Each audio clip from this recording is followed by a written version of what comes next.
এই দাবিকে আপনারা আপনাদের মাধ্যমে উপস্থাপন করবেন এবং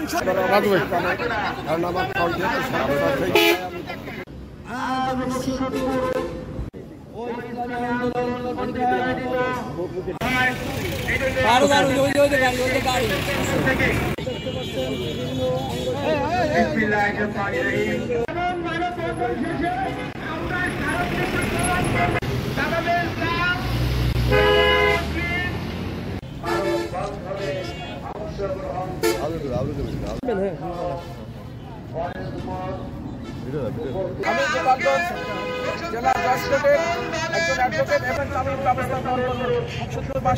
ধন্যবাদ জানাই। মিডিয়া